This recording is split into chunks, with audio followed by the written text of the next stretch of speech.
Hello, everybody, and welcome to When Words Collide, our online festival this year. I think this 1 o'clock panel is our first one, or there may have been one at 12 o'clock, but I think we are actually opening the festival. So wonderful to have, I hope, lots and lots of people here. I just having a look down there, I see 22 participants, so I guess we've got some of you out there. That's awesome. Our first panel this afternoon is Writing After the World Ends. And I've got, my name is Susan Forrest. I'll be the moderator. So I'm going to do a little bit of an introduction of the panel, and then I would like to have each of the panelists introduce themselves. So hopefully you are all in the right place. And let me just read the panel description to you. It says here, society shaking events have writers scrambling as they try to decide how or if to include them in their works. Should these events be ignored? If not, how do authors incorporate them into their fiction as they write in real time? Well, you have my name, so I'll tell you, many of you may know me anyway. I've been a frequent attendee at When Words Collide. I'm a novelist, a short story writer, an editor, for a couple more months, a publisher, and I've spent a lot of time thinking about policy because that's what I did for a living before I retired. Thank you. And David Worsick. Oh, sorry, I wasn't paying attention there. I have a bunch of short stories going to be published as soon as this COVID thing straightens out, and I've published some more short stories already, but I'm working on a science fiction story that takes place near the end of this century, where what happens the next 20 and 30 years I have to estimate. So yeah, if something drastic happens in the next 5 years, it may become obsolete or whatever, so I have to be careful in my plotting here. So yeah, it's the ideal novel for this sort of panel. Thank you, thank you. And Celeste? Hi, I'm Celeste Peters. I have several short stories published, and some of them in the anthologies behind me here.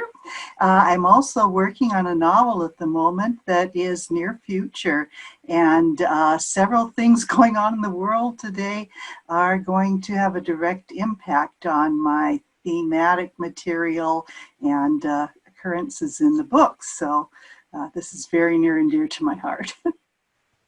Fantastic. Okay, my name is Susan Forrest. I've written 25 or 30 short stories in various magazines, Analog, Asimov's, Beneath Ceaseless Skies. I had a book come out a year ago that I've actually nominated for an Aurora Award. We'll see what happens tomorrow night. And book 2 of my series is coming out to be launched at When Words Collide this weekend. Okay, let's jump in. Let's start with if. That's one of the questions in the panel write-up. If you want to include current events in your fiction, can they be ignored?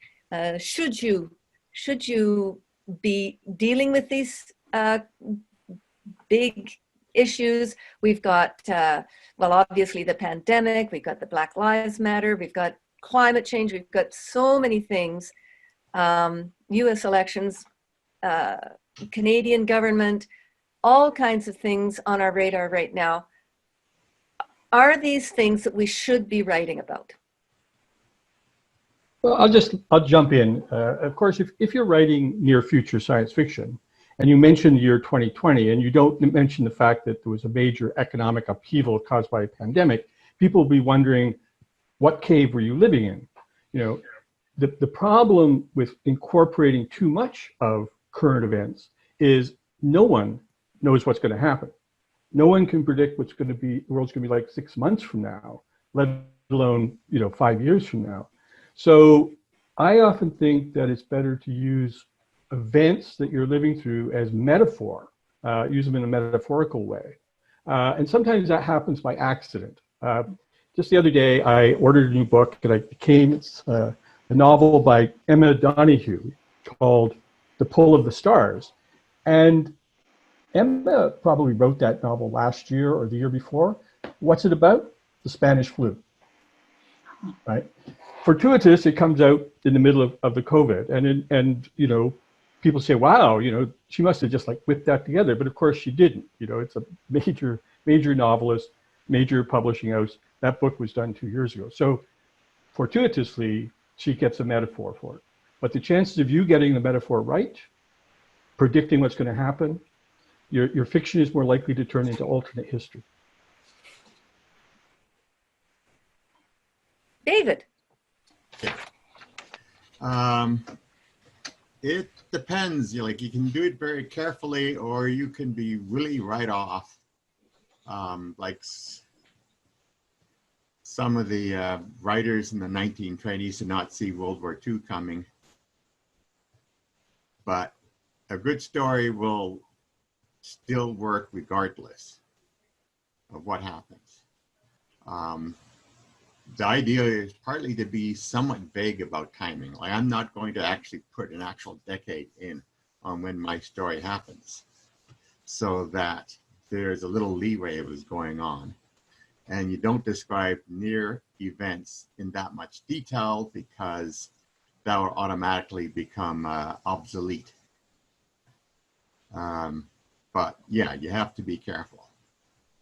Like, I have a kind of world war, which is just basically a whole bunch of little wars all over the place happening.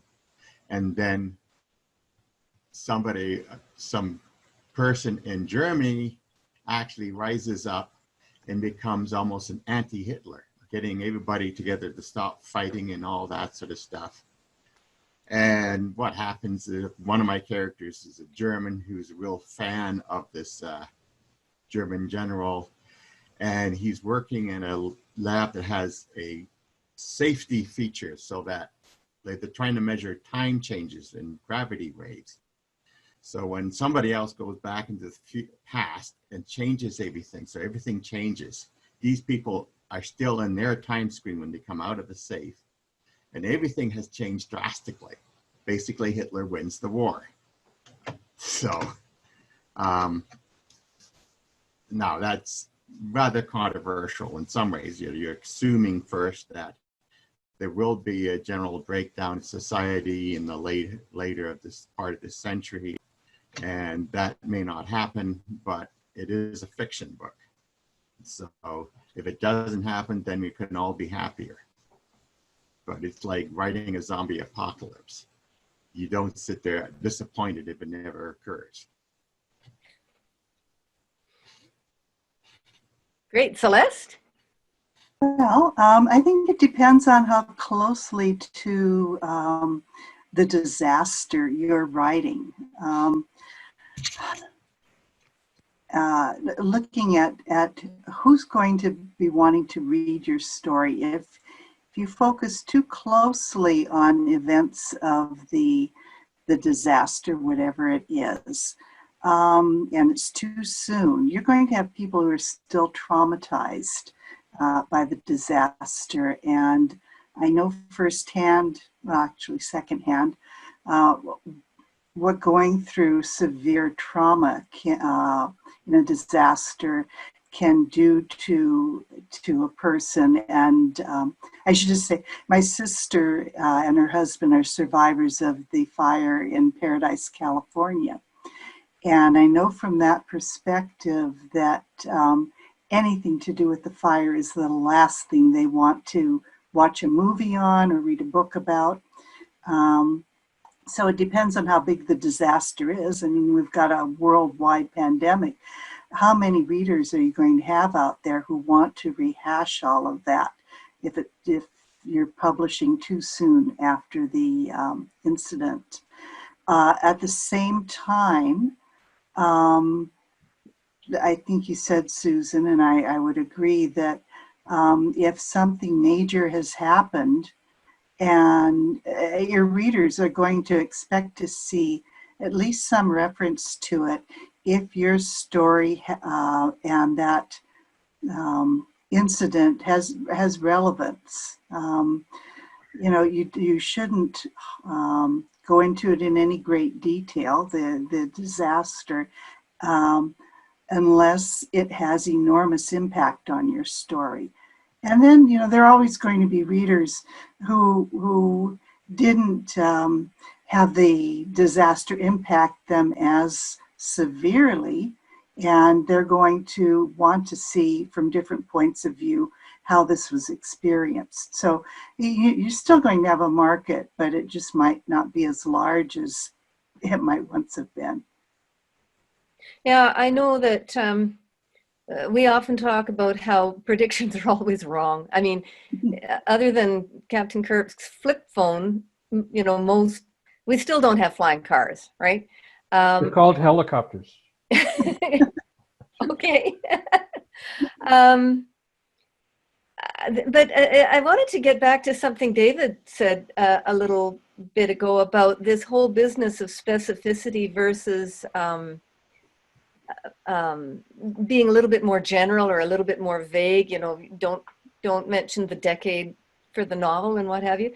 Rob Sawyer comes up with an argument for being very specific. He says it doesn't matter when or what period you're writing about. The area that you're in is you're going to have those underlying assumptions that nobody's aware of, including yourself, that start to percolate through into your writing. And so it's going to be dated whether you mention the latest rock band or not. And the example he gives is the famous one from Neuromancer, the opening line, the sky was the color of a screen. Dead computer screen. Mm-hmm. Dead computer screen, that's what it is, which at the time it was written would have been snow, right? Black and white specks as opposed to bright blue. So, but my response to this question, I think, would be partly that as writers and as artists, I just heard this referenced on the radio, somebody else mentioned it, but I've long really agreed that as artists, we are the leaders of society. You know about the major and the minor discourse, okay? And the major discourse is what drives action. Politicians have to do what their voters want, or they're not going to get elected. But the populace always says, well, we can't, we're powerless. It's the politicians who are running things. But in actual fact, it's neither one. It's the major discourse. And as what we're talking about and common understanding rises to the surface and becomes bigger and bigger and more accepted by more people, it's both the populace and the politicians who then ride that major discourse into action. And I think it's artists who are instrumental in driving that major discourse. So it's our job, I think, to be raising these issues. But I think, Celeste, you also brought up a really important point. The different people, depending on their personal experiences of trauma, are at different stages of needing to hide away and heal a little bit before they can think and process, whereas other people are curious, maybe they're a bit more distant and they need to do more processing. So that kind of leads me into my next question, which is what do you say about people that might accuse you of trying to profit from the misery of others? Like, I'm going to sell my book, I'm going to make a bunch of money, you know, and profit from the misery of others, I guess. Any thoughts on that? Actually, if I could, I'd like to go back to your issue of the major discourse, because a wonderful example of that is in post World War II Paris. We have Jean-Paul Sartre and what's her name? Simone de Beauvoir, leading the existentialists. who are writers, a group of writers who are trying to show the world what they call the third way, because after the war you had the right-wing Gaullists and the far left-wing communists vying to step up to be the leadership of France. And they were trying to show that you didn't have to go to one extreme or the other. There was a way down the middle. And after their best efforts through their writings to bring this about and through engaging in politics, that was not taken up by the people. And yet there were certain factions who blamed the writers for not working hard enough to bring about this third way, because in the wake of that failure of the third way, we went into the Cold War. And the writers were being judged for not having helped prevent the Cold War. In fact, I have a quote here. Where did it go? No, sorry, I'm going to pass on that. I've made my point. But it's an interesting weight to have thrown on in your lap as a writer, a responsibility. I don't know if today writers are looked to in the same way. Or any artist for that matter. I think that the whole issue of, are people profiting from trauma, or do writers have a special place in understanding the world, is it's a complex question. And I'm not sure if I can do justice to the complexity of the answer. Any book that's rushed into print because someone is responding to COVID-19 might make someone some money, but 10 years from now, no one will be reading it. I can guarantee that. Why? Not because it wasn't an interesting story, but it would almost undoubtedly not be very well written. We take time. Artists are emotional filters. We absorb the world, we absorb the trauma of the world, the trauma we experience and that other people experience, and we filter it through a long, complicated process to reach an understanding. And then we produce a work of art, which resonates not because it resonates with the immediate moment it's released, but because it resonates with the collective experience that people have had, and that suddenly makes them understand their own lives better. That's the power of art. You have to get, it's a tricky thing to say that artists have a responsibility to change the world. I was a great student of Ezra Pound. Ezra Pound may be the greatest American poet who ever lived. Ezra Pound was also a fascist, who broadcast for Mussolini, and was put in a mental hospital for most of the 1950s, and deservedly so. He was not a nice person, but he said artists are the antennae of the race. We see what's coming and we persuade people, but the problem is we're people too, and we have biases, and we have our own political agendas, personal agendas, gender agendas, whatever agendas we have, and those will influence what we interpret as to be the truth. So it's a big burden to bear. I think people who don't try. It's funny. I was just reading a book where talking with Charles Bukowski, whose motto on his gravestone was "Don't try." I think it's then, by not trying, by just doing the job of being an artist, that's when you'll create something of lasting value, and that will change opinions, will make part of the greater discourse. Just while David is getting his sound working, I'll just throw in something from the chat here from James Van Pelt. Hopefully everybody knows him really well. He's an amazing writer with, I don't know, a couple of hundred short stories published. He did a promotional push for a book called Summer of the Apocalypse. It's a plague novel. And he did that promotional push in May. But what he did was he donated the profits to WHO, the World Health Organization, so that, to avoid that issue of, the appearance of profiteering. So. Yeah. I think that's a great solution. Mhm. He also mentions that his son, who worked in the streaming. Oh, hey, we've got David. Okay. Oh, good. Okay, let me just finish this comment and then I'll pass it on to you, David. His son worked for the streaming video division of Amazon, and he said that video associated with contagion was like streamed at an accelerated rate as the plague grew. So, you know, back to what you were saying, Celeste, about people who are ready or not ready, sounds like there was enough interest that you know, that became a major stream.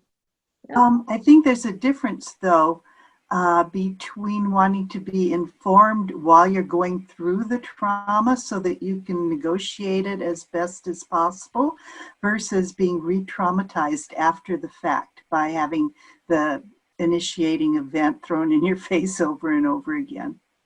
And in actual fact, just to follow up on that, I think too that nonfiction, like you're getting the news or what have you, is given in, they try, I think, most of them, to do it in as neutral a tone as possible. Facts, ma'am, just the facts. Whereas as artists and writers, we're delving into personal experience, which could be much more emotional, right? Or should be, I'm thinking, guessing. David, did you want to? Yes. I would say part of the reason for being a writer is to get my ideas out. And if people like them or don't like them, that isn't as important as me doing a good job making sure they're understandable and then getting them out in something that people can enjoy reading. So it's a risk you have to take. If you didn't want to take that, why aren't you in accounting? There. Well, and as you point out, I mean, we all have our audiences, and one book is not going to be everybody's audience. If I could just follow up from the chat, James Van Pelt mentions that in follow-up to the video issue, that the videos that got the most traffic were fictionalized plagues, disaster films where disease was the conflict. Isn't that interesting? I still think that you can gain value during the traumatizing event. You know, like I said, you're in the midst of living it. You can gain value from watching fictionalized versions of something that happened before, or that is, you know, totally thought up, but there might be points that resonate with you that speak to where you are in the midst of the trauma at the moment and help you negotiate it. So I think that might be the underlying driver behind people going to those. I think Celeste is right. You know, one of the most fundamental aspects of being human is the quest for meaning. We're always trying to understand what do things mean, what's going on, what is happening to me, what is happening to people around me. And by going to fiction, by going to stories about people in a similar situation, it allows you to give some emotional perspective on the mere facts of the news. And of course, nowadays the news is not mere facts anymore. It's full of opinion and interpretation and spin and slant. And you know, so sometimes people are just trying to find their way forward, and a story that they can relate to emotionally is often a way to do that more immediately than simply trying to digest all that information and make sense of it. Hopefully they then go back to the information and try and contextualize the story into the specifics of their daily lives. And you know, the fact is that everybody is living through this process in a completely different way. We're all isolated. Some of us are in places where very low risk. You know, my brothers in Nova Scotia went through the lockdown, but in the county where my younger brother lives, there was not one single case of COVID-19 this entire year. In other places, you know, New York City, it's virtually on every street corner. So we're all trying to make sense of this a completely fragmented existence that we're going through right now. Stories help do that, and but you know, it's not stories that were written today necessarily, videos that were made today. It's things that resonate and resonate because someone actually spent some time processing events and turning it into a coherent and well-structured narrative that people can insert themselves into. Mm-hmm. Yeah, and to your point about a person who's in a more isolated place and they're suffering the economic traumas and the social shutdowns without a case, I mean, that would be even more surreal and more difficult to make real inside your head. The other thing I think, Hayden, that you were talking about the power of story. I mean, we've all heard the point that 10,000 deaths is a statistic, whereas a single story, like an individual's experience, is that much more impactful. My daughter, I don't, some of you may know and some of you may not, is an amazing writer. She's got her PhD in creative writing. I'm so proud of her. This spring, she was hired. She was one of 8 writers hired for an organization called, I don't know, Alberta Energy Futures or something like that. And they gathered a group of 100 thinkers from a whole lot of various backgrounds to debate what Alberta might look like in terms of its energy usage in 2050. But these 8 writers were put into groups, like they were all divided up into groups. Each group got a writer. And after the 2-day seminar, it was up to the writers to take the information from their group and create a short story of it. The reason these people were hired was for exactly that reason, Hayden, that you were talking about, that statistics only impact you so much. It is a story that people can actually relate to. Yeah. Yeah, it's interesting, you know, the use of fiction to achieve certain ends is a fascinating idea. My good friend Derek Kunskin, who's also nominated for an Aurora, is a great novelist, has made numerous trips to China paid for by the Chinese science fiction community, which get funding directly from the Chinese government, partly because the Chinese government looked at how science fiction played a role in driving love of science and technology in the United States in the 1950s, and they're trying to use science fiction. It's not propaganda. They're letting people have free artistic reign, but they believe that if there's lots of good science fiction based in China about Chinese events, it will inspire young people to go into science and technology programs. It'll be interesting to see if it works. Derek was commissioned 3 times to write those kinds of stories. He even got tours of some of the most technologically advanced places in China in order to stimulate ideas that would then go into those stories. What an opportunity for him, hey? That is, and he's on every CSIS watch list, I'm sure. Yeah. There's a program in the United States that is kind of along that line similarly, called Launchpad at the University of Wyoming, where science fiction writers of all different backgrounds, like screenplays, novelists, short story writers, game writers, all of those, go for a week to learn about physics, because the idea being the physics department there had some outreach money to try to help the general population understand real physics as opposed to, kind of like all made up stuff. And they did put some of that money into schooling and, sending scientists out to schools and what have you. But their thinking was that if we have science fiction writers who are well informed, that they will pass on more accurate information through their novels, and it will reach a different and in some ways maybe wider audience. We've actually got a question that's come up from Del Simon. And it was something that I wanted to lead into anyhow, because we have been focusing quite a bit on the pandemic, particularly. But he says there are several books about the Trump administration being published, seemingly to have an effect on the election. I'd like the panelists' take on this as they cover the pandemic, the election, and other issues. So did you want to expand a little bit beyond COVID? Because there's a lot of issues that are impacting us. And I'll tell you something, that is, I had a conversation with my sister the other day, and I was saying, it's pretty obvious to me that things south of the border, whether it's, the election or the pandemic or what have you, could have a big effect on our lives here in Canada, particularly if supply lines start breaking down, because what's happening in the States is pretty scary.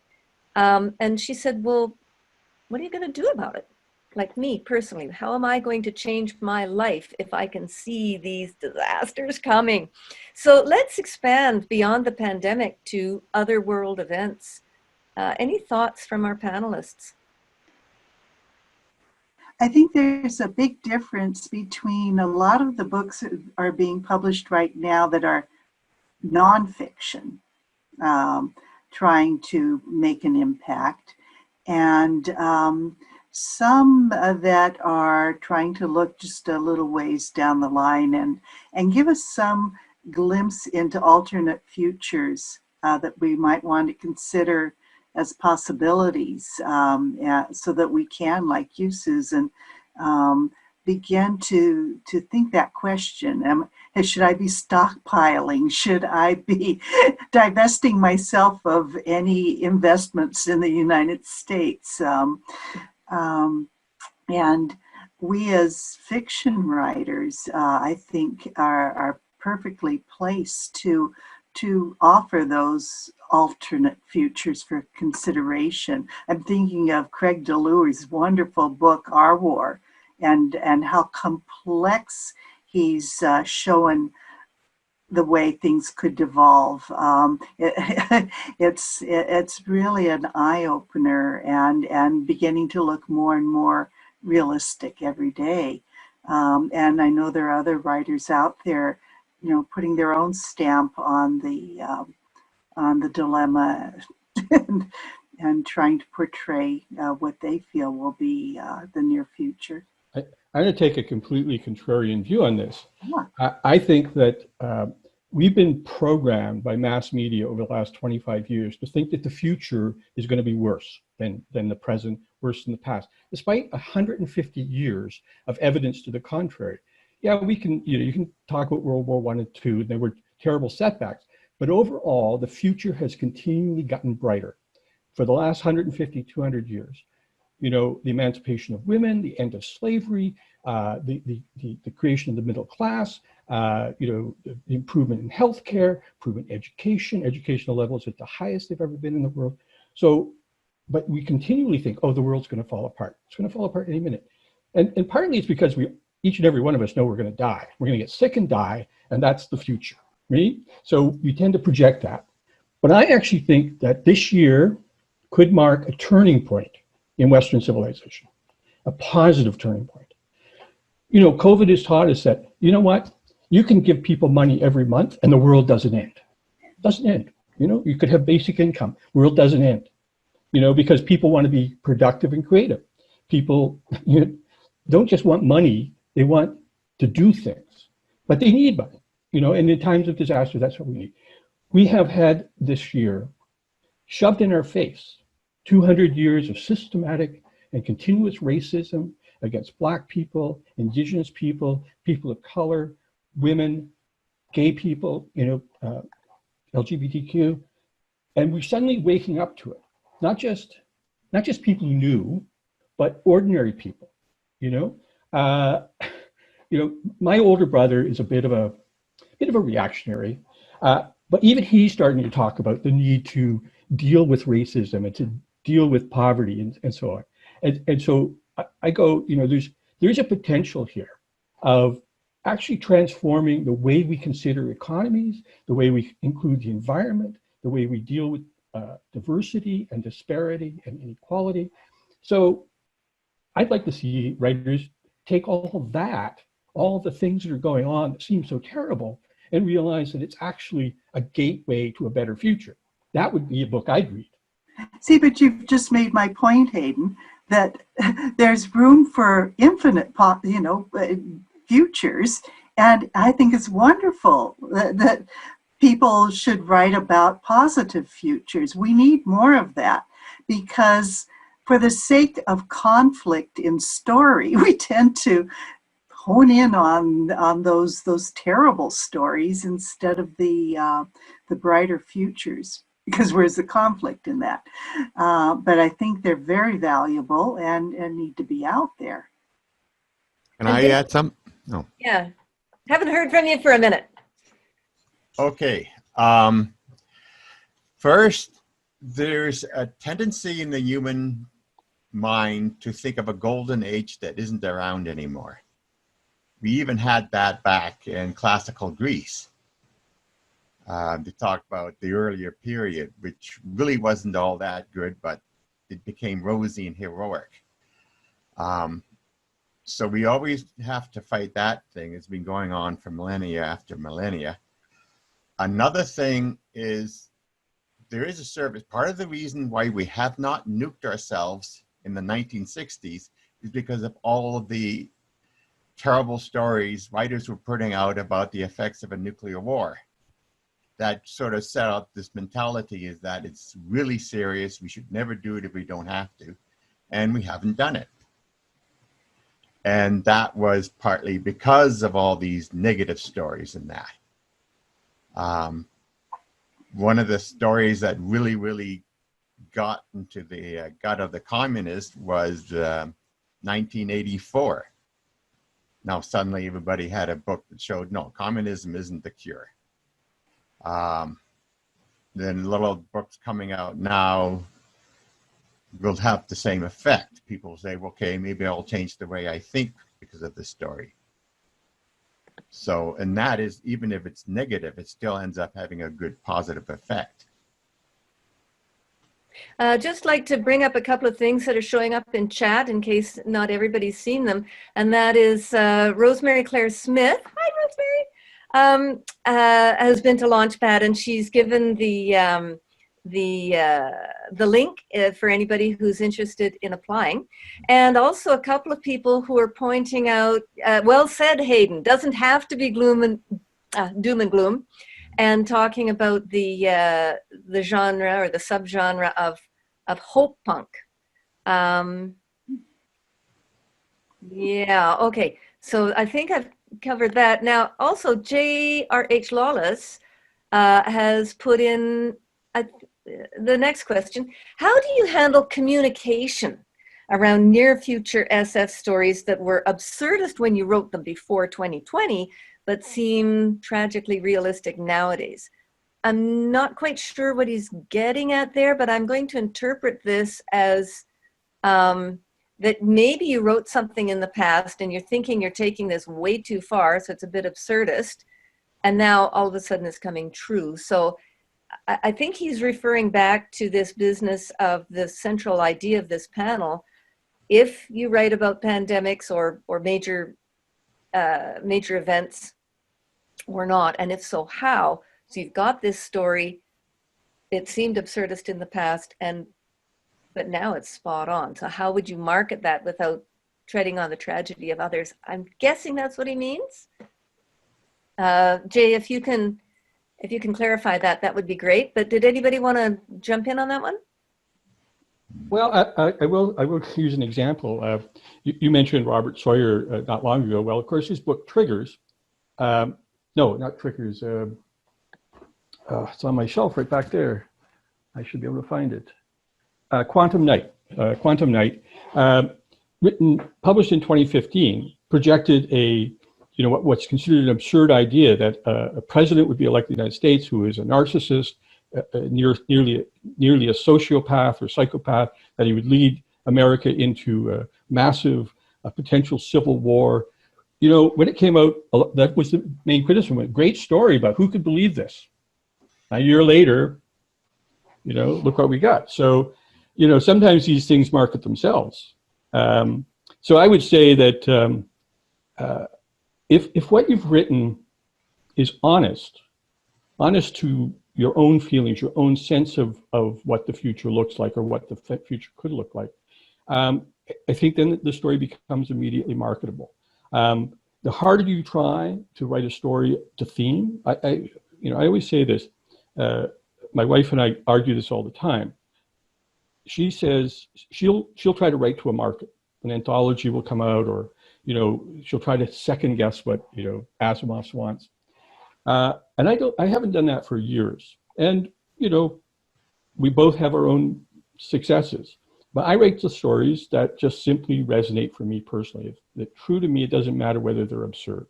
And most of them get published one way or the other. And so that's what I would really say is just write a story that's honest to your own understanding, and it will find its own way. There's no way you can persuade an editor to buy your story by saying, oh, well, this is now relevant, because even if it is, it'll still be 6 months or 8 months before it gets printed. And so whether it's the question, is it a good story? If it's a good story, it can be completely absurd. I mean, there's a big market for weird. So, I would just say be true to your own artistic vision, and that's the path forward.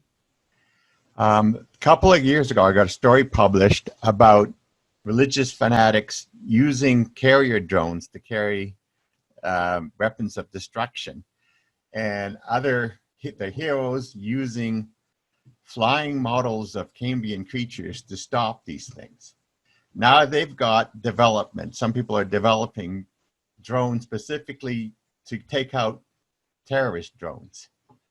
Now, so that's basically an absurdity that's no longer absurd.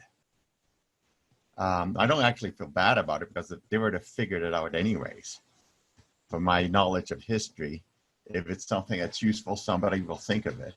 So you might as well write about it, just as a warning. Okay. Let's move on a little bit. Let's talk a little bit about, oh, by the way, I just get a note from Jay, and he said, yeah, that was what he was intending with his question. Sometimes when you're typing in, you're short, right? And you can only cover so much. Let's talk a little bit about hot topics. I mean, some of the issues that are coming up right now are very much hot topics. They're really close to people's hearts. They're very emotional. I actually said to a friend not that long ago, this whole business of Black Lives Matter, I think, has probably got a lot more push behind it, a lot more legs, because of the opposition that it's receiving. I think if it had come up a few years ago under a kinder, gentler world environment, it might have been. I mean, we've seen these things come up and then they die away. They come up and then they die away, and they come up and they die away. But with the opposition that's been given, it may be actually a good time for Black Lives Matter, because it can stay hot. So my question to you is that hot topics, by their nature, tend to be divisive. So in your writing, are you worried at all about alienating your readership by a stand that you take? No. You've got to be true to yourself. You can't just tiptoe around these things. And as far as story goes, your hero is only as appealing and strong as his or her opposition. The bad guy. That's why making the perfect villain is so important in writing story, in writing fiction. So yeah, I think you've got a real point there, Susan, about the timing of all of this. Yeah. Yeah, I would agree with Celeste. As long as you're consistent, if you're not, as long as you're not seen as being an opportunistic person trying to exploit stuff, and you're consistent, over the years of presenting a particular social and political point of view, you're not going to alienate your existing readers, if you have any. But you may not attract new ones. But that's the way it is. I mean, people who think I've written this book and everybody in the world should read it are living in a kind of fantasy land. I mean, you write to your audience, and And ideally, what happens is you write something that resonates and resonates with a broader audience, and they become aware of it, and all of a sudden, you know, that happens for you. But the important thing at the end of the day, and you know, I'm getting pretty close to the end of the day these days. At the end of the day, you want to be able to look back on your life and say, you know, I had values, I expressed them personally, politically, socially, in my family, in my community, and in my writing. And that's my life. That's my life story and my life stories. So yeah, no, it's not, you know, if things affect you, if you feel moved by it, you have to write about it. You have to express artistically, you know, so go for it. David, I think I'll give the last word to you, and then we're going to have to wrap up. Okay. I shouldn't say whatever. Be, first of all, be true to yourself, then polish it up for other things. But we've got enough pot boilers going out there. We should try to do something important, and that means paying attention to what's going on around you now. So yes, you don't pretend it's not happening. Okay, well, we are at the end of our hour. There is one more question in the Q&A, so I do encourage our panelists to have a look at it. And I don't know if our host can find a way to have a typed answer put in there, but I would like to say thank you very much to all of our panelists. I really enjoyed this topic. You guys are awesome, so articulate and thoughtful and clever and smart. Thank you to all of you. Thank you, Susan. Thank you. Thank you. Goodbye.